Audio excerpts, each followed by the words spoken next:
오늘 우리가 읽은 그리고 나눌 말씀은 에스겔 23장 말씀인데 좀 우리에겐 다소 불편하고 좀 약간 19금 같은 그런 비유가 나와요. 그래서 사실 우리가 어린 아이들하고 이런 성경을 같이 읽는 것은 조금 당황스러울 때가 있습니다. 왜냐하면 노골적으로 이렇게 그런 표현들을 하고 있기 때문에 가끔 그럴 때가 있습니다. 그렇지만 이게 그냥 어떤 불결한 그런 것들을 얘기하는 게 아니라 영적인 순결에 대한 얘기를 강조하고 있기 때문에 한 번쯤은 짚고 넘어가야 할 큰 교훈이 된다고 생각합니다. 그래서 좀 당황스럽고 민망하게 느껴진다 할지라도 이 비유가 우리에게 뭘 말하고 있는지에 여러분 초점을 맞출 수 있기를 바라겠습니다. 선지자 에스겔을 통해서 하나님은 이스라엘, 곧 하나님의 백성이죠.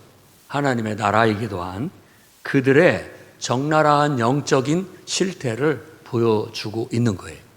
그러니까 선지자가 하는 일이 그런 일이에요. 감춰진 죄악을 보여주는 거예요. 그걸 보여주는 이유가 뭐냐?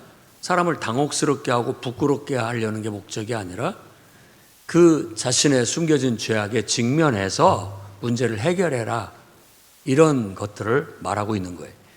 사실 우리가 어떤 문제를 감춰놓고 말하지 않는다고 하는 것이 그 순간에는 평화를 유지할 수 있는 것 같이 보이지만 더 큰 문제를 가져오곤 합니다. 덮어놓는다고 해서 되는 건 아니죠. 그런다고 해서도 섣불리 건드리는 것도 참 어려운 일이죠. 한번 이 문제를 다룰 때 우리 마음들이 어떤 그런 태도를 가져야 된다고 생각합니다. 성경에서는 우리가 진실되게 살고 우리가 바르게 살려고 한다면 이렇게 민망하고 또 우리가 부끄럽게도 느껴지고 당혹스러운 문제들을 너무 금기시하고 숨기지만 말아라 라는 걸 가르치고 있는 거예요. 왜 하나님이 자기 백성 이스라엘을 이렇게 모든 수치를 드러내고 또 그들의 죄악을 낱낱이 드러내고 있느냐? 그리고 우리가 읽은 이사야서나 에레미야 에가나 지금 에스겔 이 모든 말씀이 다 그런 얘기잖아요. 너무 잘못한 것만 들추는 거 아니냐라고 느낄 정도로 부정적인 얘기들을 많이 하고 있습니다. 그러나 그런 이야기들이 오히려 우리에게 양약이 되고 더 우리에게는 미래의 희망을 줄 수 있는 부분이라고 생각을 할 수 있습니다. 그래서 우리가 단순하게 얻을 수 있는 교훈은 항상 문제를 덮어놓는다고 능사가 아니다. 그 문제가 좀 불편하고 좀 민망하고 부끄럽게 느껴지더라도 찾고 그것들을 들춰내서 그것과 직면하게 만들고, 문제는 그런 거 부끄러움 때문에 도망치고 또 민망해서 도망치고 이러면 평생 해결이 안 되는 겁니다. 직면해야 돼요. 부닥치고 그것과 싸워야 됩니다. 그래서 민망하고 또 화도 나고 당황스럽기도 하고 자존심도 상하고 정말 낙심도 된다 할지라도 계속해서 그걸 가지고 어쩌면 진솔하게 대화를 나누고 또 진솔하게 솔직하게 고백을 하고 솔직하게 그 문제를 직면하게 된다면 미래는 희망적이라는 거예요. 이 절망 속에서 부정적인 것 속에서 희망을 찾는 법을 성경이 가르치고 있다고 할 수 있는 것이죠. 우리 인생에도 그런 일들이 닥쳐오죠. 감추고 싶고 낙심도 되고 부끄럽기도 하고 숨기고도 싶고 그런 문제들. 하지만 그런 것들이 그냥 덮어놓는다고 해서 큰 도움은 되지 않을 겁니다. 오히려 성경에서 요구하는 것처럼 하나님은 자, 부끄럽지만 우리 펼쳐보자. 자, 우리 당황스럽지만 우리의 민낯이 이거다. 우리의 실제가 이거다. 드러나게 하는 게 축복일 수 있어요. 오히려 축복일 수 있습니다. 그거 드러내면 다 도망갈 거다. 그거 드러내고 그거 하면 다 결국은 무너질 것이다. 아니요. 이제 정반대로 우리는 믿음을 갖고 있다면 그걸 직면하면서 그 문제를 해결함으로써 우리의 미래가 오히려 더 밝을 수 있다라는 희망을 가질 수 있기를 바랍니다. 오늘 나오는 이제 한 어머니에게 있는 두 딸, 이게 이제 비유, 은유로 말하는 겁니다.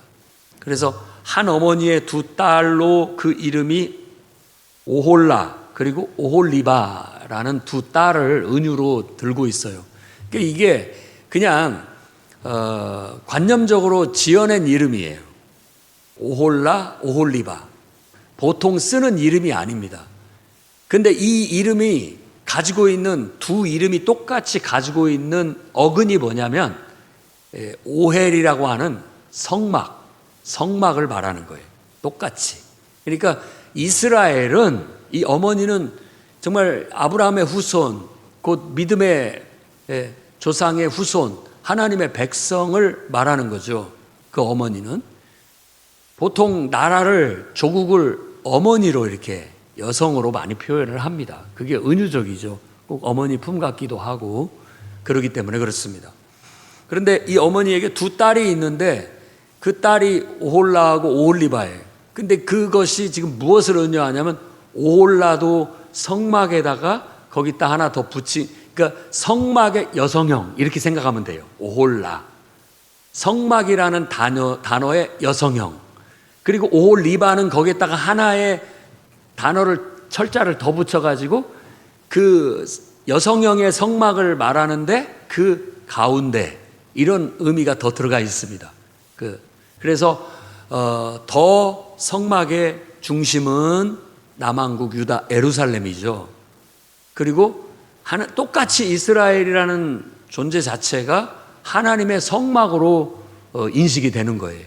다시 얘기한다면 하나님이 거하시는 장막이죠. 이스라엘이. 성경은 사도 바울도 우리에게 너희 안에 하나님의 성령이 거하는 줄 알지 못하느냐. 하나님의 성령이 우리를 거처로 삼고 우리 안에 거하고 계시다. 그러니까 우리도 오헬이에요. 우리도 성막이라는 말이에요. 남성이면 오헬이고 여성이면 오홀라라고 할 수 있는 것이죠. 다 우리가 성막이에요. 성막.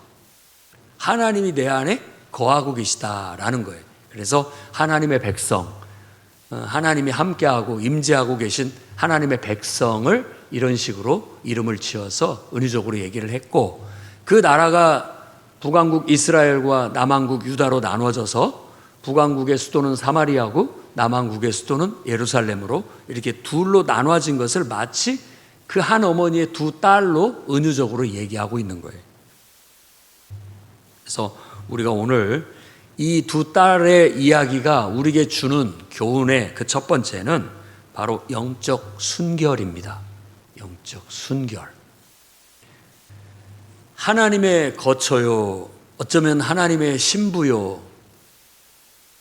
인 하나님의 백성 이스라엘이 하나님을 자기의 남편으로 생각하고 신실하게, 충실하게 하나님과 함께 더불어서 잘 살림을 꾸려나가기를 바랐는데 오히려 이 여인이 부정함으로 인하여서 그 관계가 심하게 더럽혀졌다라는 이야기를 하고 있는 겁니다. 북왕국 오홀라는 누구에게 더럽혀졌느냐? 아수르에 더럽혀졌다. 아수르. 저 북쪽에 있는 아수르 제국. 그러니까 세계사에서는 아시리아라는 제국에 의해서 더럽혀졌다라고 얘기합니다. 일단은 그 전부터 더럽힌 그런 것이 있었는데 그게 뭐냐면 애굽의 온통 우상들에게 더럽혀진 적이 있었다. 어머니도 더럽혀진 적이 있었다라고 그렇게 얘기합니다. 그러니까 이스라엘 백성, 하나님의 약속의 백성, 하나님과 언약을 맺고 예를 든다면 부부와 같은 그런 언약을 맺었다면 그 신실한 혼인 서약을 잘 지켜야 되는데 지키지를 못하고 우리 말로 외간 남자, 다른 데 눈을 돌려 다른 데서 만족을 얻으려고 했다라는 거예요. 이걸 영적으로 본다면 우리도 신실하게 하나님을 통해서 영적인 만족을 얻고 또 하나님을 통해서 우리가 공급을 받고 하나님을 통해서 하나님과의 관계성 속에서 우리의 삶을 살아가야 된다라는 거예요. 하나님의 백성은. 하나님을 믿는 사람은 그렇게 살아야 됩니다. 그런데 하나님을 의지하는 것이 아니라 다른 걸 의지하는 거예요. 그것을 우상이라고 얘기합니다. 그리고 여기서는 아수르를 의지했다라고 하는데 우상뿐만이 아니라 세상의 힘, 세상의 돈과 권력을 의지했다라는 것이죠. 우리 문학에도 뭐 한때 많은 이런 부정한 그런 여인에 대한 이야기들은 소설에 많이 나타나죠. 또 연극이나 드라마에도 많이 나타나고. 그러니까 자신의 배우자에게 만족하지 못하고 다른 데서 어떤 그런 것들을 추구하다 보니까 거기서 위로를 받고 거기서 만족을 얻다 보니까 결국은 서로 부정한 그런 관계가 돼버리고 말았다라는 걸 보여주는 거예요. 그러면 오늘날 우리는 어떤 그런 영적인 그 음행이라고 할 수 있는 부정을 저지르고 있는가 한번 되돌아볼 필요가 있습니다. 자, 뭐 북왕국은 아수르에 의해서, 남왕국은 아수르 더하기 바벨론, 똑같이 아수르와 음행을 그러니까 더한 거예요. 그러니까 이 오홀라라고 하는 동생이 음행을 저지르는데 이 누나는, 언니는 그걸 보고는 깨달아야 되는데 오히려 더 음행을 저질렀다라는 식으로 지금 23장은 얘기하고 있는 거예요. 누군가 잘못을 저지르면 저러면 안 되겠다 이런 마음을 가져야 되는데 쟤도 그러네? 나도 그러자 라고 해서 오히려 더 하는 거예요. 이런 게 지금 이 남왕국 유다 왕국에 대한 선지자의 고발이라고 할 수 있습니다. 그래서 언니와 여동생이 이렇게 하나님을 저버리고 우상을 섬기고 또 세상 나라를 의지하는 것을 음행에 빗대어서 얘기하고 있고, 그것이 바로 영적 간음이라고 얘기하고 있습니다. 오늘 우리는 무엇을 의지하고 살아가고 있는지, 우리가 의지하고 그것을 통해서 만족을 얻고 있는 것이 혹시 여기서 말하는 영적 간음은 아닌지 우리도 한번 돌아볼 필요가 있겠습니다. 개인적으로 오늘날 세상에서 어떤 음행을 우리가 저지르고 있을까라고 본다면 하나님보다 더 의지하고 많은 시간을 할애하면서 어떤 충족감을 얻고 있는 것은 무엇일까라고 한다면 오늘날 스마트폰을 빼놓을 수가 없습니다. 스마트폰이 우리의 주님이에요, 주님. 옛날에는 TV가 그렇다고 해가지고 순수한 마음에 우리 청년 때에 TV가 우상이다 뭐 이렇게까지 얘기를 해서 우리들 간에는 기도하면서, 신실하게 기도하면서 우리는 결혼하면 TV를 갖지 말자 이렇게 뭐 서로 암암리에 신실함의 대명사가 집에 TV를 안 갖는 거였었습니다. 그래서 저희들도 결혼해서 신혼 살림을 차릴 때 TV를 안 샀죠. 그러니까 뭐 좋은 점도 있고 나쁜 점도 있습니다. TV가 없으니까 뭐 장점도 있는데 TV 안 보는 대신 이제 뭐 책을 본다든지 다른 어떤 시간들을 가질 수가 있는 것이죠. 그런데 결국 어떻게 현실 앞에 우리도 그런 것들이 타협을 이루게 됐는데, TV를 안 보니까 아이들도 TV를 안 보는데 이 TV가 우리 집만 없는 게 아니잖아요. 다른 데 가면 다 TV가 있잖아요. 어린이집을 가도 TV가 있고 뭐 어디를 가도 TV가 있고 TV가 있어요. 그러니까 아이들이 지금 이제 막 유치원도 다니지 않은 어린 아이들이 다른 집에 가서 TV 이게 만화영화 한번 보면은 그 눈을 띄지를 못하는 거예요. 너무 혹 빠지는 그런 경향이 생기더라고요. 그리고 집에를 잘 안 오려고 그래요. 그 우상은 우상입니다. 얼마나 이렇게 사람 마음을 현혹하고 사로잡는지. 그러니까는 TV를 없애는 것보다도 TV를 조절해서 보는 것이 진정으로 더 지혜로운 것이 아닌가 하는 생각을 하게 된 거죠. 보고 어떤 절제해서 볼 프로만 보게 하고 딱 끄는 거, 또 어느 정도는 보아서 도움이 될 만한 것들을 보게 하지만 그걸 통제할 수 있고 조절할 수 있는 거. 그래서 TV를 끄라라는 말은 TV를 필요적절하게 자기에게 맞게 잘 통제해라 이런 의미가 되는 겁니다. 무조건 못하게 하면 반대 급부가 생겨가지고 더 결핍이 생겨가지고 막 더 그것에 탐닉하는 경향이 있는 것 같아요. 아마 안 그럴 애들은 안 그러겠지만 또 그런 애들은 그렇습니다. 어렸을 때 못하게 했더니 나중에 커가지고 자기가 하고 싶을 때 그 못했던 것들이 막 한이 돼가지고 더 탐닉하는 경향이 생기기도 한다라는 거죠. 안 그런 사람은 그게 편하고 좋더라 해서 평생 그렇게 편하게 사는 사람들도 있습니다만은 그렇지 않은 경우들도 있어서 왕도는 없더라라는 것이죠. 하지만 분명히 우리가 너무 지나치게 핸드폰에 의존하게 살고 있다라는 것, 그리고 매스미디어에 너무 심취해서 살고 있다라는 것은 이건 오늘날의 특성이라고 할 수 있습니다. 사실 그런 것이 없으면 현실적으로 우리가 많은 불편함을 느끼고 어려움을 당합니다. 제가 아는 친구 목사님은 카카오톡을 안 해요. 연락을 하려면 꼭 문자로 해야 됩니다. 다 카톡방에 불러드리는데 그분은 불러드릴 수가 없어요. 그래서 따로 문자를 해야 되는 경우가 있는데 왜 그러냐고 물어봐도 이렇게 딱히 대답은 안 하는데 그 나름대로의 그 카톡의 폐해를 알고 자기는 거기에 빠지고 싶지 않다고, 카톡이 얼마나 자신의 정신을 피폐하게 만들고 심리를 불안하게 만드는 줄을 알고 있더라고요. 그게 좋은 것 같은데 금방금방 연락하고 금방금방 알리고 이게 좋은 것 같은데 그것이 또 나쁘게 쓰이면 사람한테 상처 주고 사람들 마음을 심란하게 만들고 기도가 막히게 만들고 우울하게 만드는 요소가 돼요. 안 듣고 싶은 얘기도 듣게 되고 몰라도 될 얘기들을 너무 많이 아는 거예요. 우리가 지금 가지고 있는 스마트폰이나 지금 우리가 누리고 있는 이 문명의 이기가 그런 폐단을 가지고 있습니다. 그러니까 우리가 믿음의 신실함을 가지고 투철한 정신으로 이것이 우상이 되지 않도록 특별히 관리를 해야 됩니다. 안 그러면 이스라엘 백성이 탐닉하듯 빠져든 우상과 또 그 주변에 힘 있는 나라를 의지하고 싶은 마음에 자꾸 휩쓸려 가는 거예요. 하나님은 눈에 안 보이는 거예요.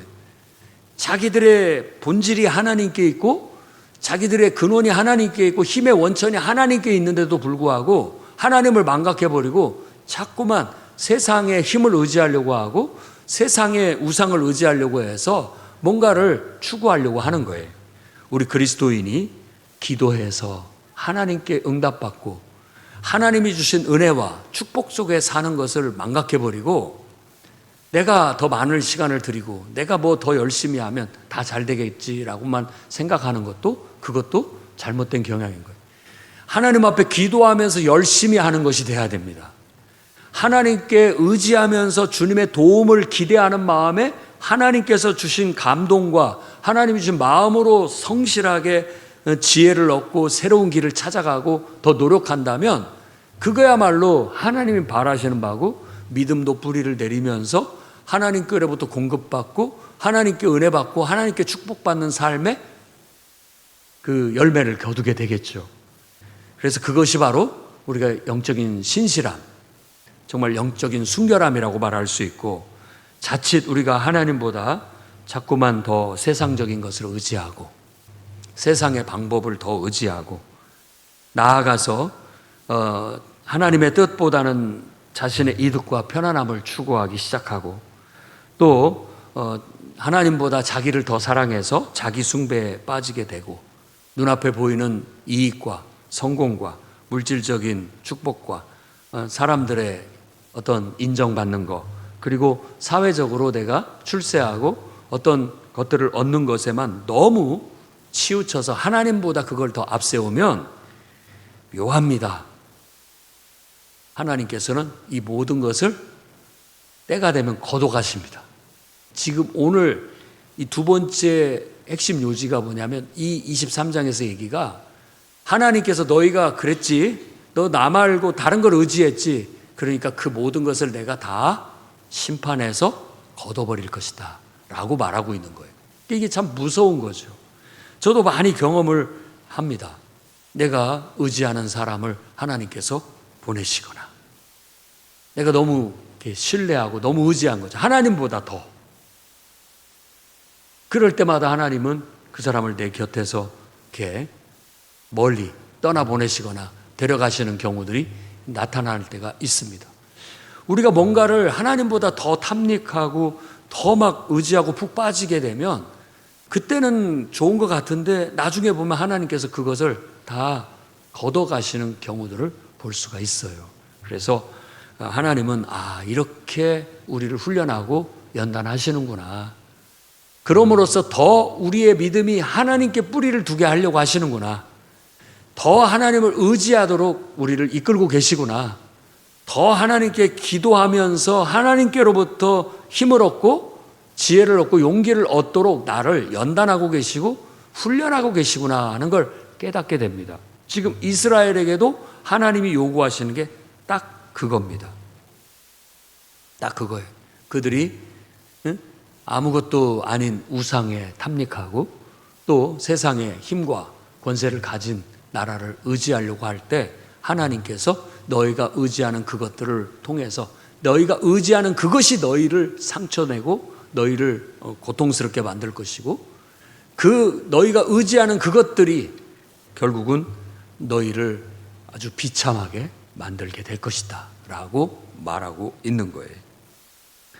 교회적인 차원에서도 마찬가지입니다. 우리가 순수한 복음을 도외시하고 자꾸 세상적인 방법과 또 인간적인 방법으로 교회의 성장만을 추구한다면 하나님께서 그거 싫어하실 겁니다. 그리고 그런 모든 것들이 먼 미래로 본다면 궁극적으로 본다면 사상 누각인 것이죠.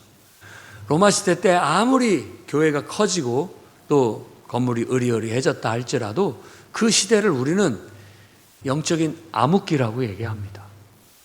정말 진리가 훼손되고 또 타락한 그런 결과를 가져왔다고 말하는 것이죠. 이런 모든 것들이 영적인 순결함을 잃어버린 것이고 영적인 간음이라고 할 수 있다는 거예요. 그래서 오늘 이 말씀을 통해서 우리는 정말 영적인 순결을 지키자. 그리고 끝까지 신실하게 살아가자 하는 결단이 저와 우리 모든 성도들과 이 교회가 할 수 있기를 바랍니다. 우리가 하나님보다 더 사랑하는 것, 또 의지하는 것이 있다면 그것이 나를 상처 주게 하나님 만드실 거예요.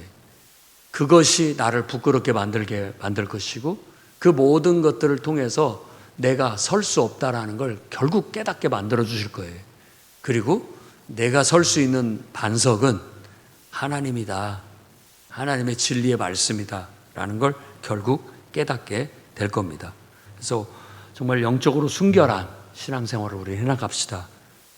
정말 하나님을 신뢰하고 그분을 사랑하는, 그분께 순종하는 순결한 영적인 질서를 가지고 주님 앞에 바로 서서 이 마지막 때 우리가 부끄럽지 않고 또 하나님 보시기에도 정말 믿음직스러운 성도들로 또 교회로 바로 설 수 있기를 주의 이름으로 축원합니다. 아멘. 기도하겠습니다. 거룩하신 주님, 이스라엘이 하나님의 선택을 받고 하나님의 사랑받는 주의 백성이 되었음에도 불구하고 그들이 자꾸만 엉뚱한 데 눈을 돌리고